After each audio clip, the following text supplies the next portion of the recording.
Hi friends, ఈరోజు cabbage fry చేయబోతున్నాం. చూడండి, ముందుగా కొంచెం ఆయిల్ వేసుకొని జీలకర్ర ఫ్రై అయిన తర్వాత ఆనియన్ వేయాలి.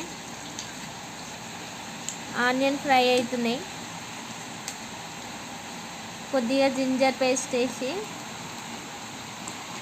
అది కూడా ఫ్రై చేసుకోవాలి. కొంచెం పసుపు వేసుకోండి, చిటికెడు.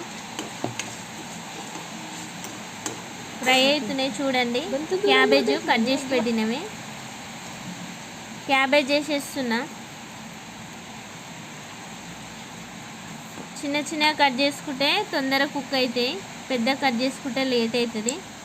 సాల్ట్ వేసిన ఫ్రెండ్స్. చూడండి, క్యాబ్ పెట్టిన మీడియం పెట్టేసేయాలి. మంట ఒక 5 నిమిషాలు ఆగాలి. చిన్నగా ఫ్రై అవుతుంటాయి, ఉడుకుతుంటాయి లోపల. మొత్తం మిక్స్ చేసేసుకోండి. సాల్ట్ వేసిన కుక్ అవుతుంది. నీట్గా మిక్స్ చేసేసుకోండి. చూసిరా, మొత్తం కింద నుండి పైకి మిక్స్ చేసేసేయాలి.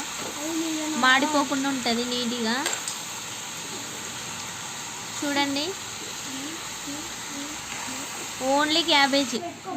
ఇట్లా ఏం వేసినా మా పిల్లలకు పోదు, అందుకోసం ఓన్లీ క్యాబేజ్. మిక్స్ అయింది. చూసిరా, క్యాబేజ్ వేసిన ఒక 5 మినిట్స్ ఆగండి.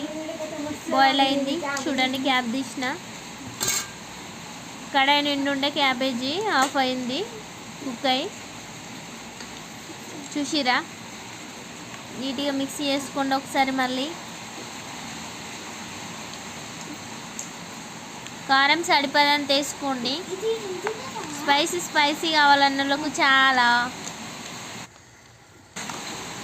లైట్ కావాలన్న వాళ్ళకు కొద్దిగా, స్పైసీగా తినే వాళ్ళు ఉంటారు కదా, ఎక్కువ వేసుకోండి. మంచిగా నీట్గా మిక్స్ చేసేయండి ఒకసారి. చూస్తున్నారా, మిక్స్ అయింది. ధనియాల పొడి, కొత్తిమీర, పుదీనా కూడా వేసుకోవచ్చు, మీ ఇష్టం. మిక్స్ అయింది. చూడండి ఫ్రెండ్స్, క్యాబేజ్ ఫ్రై అయింది.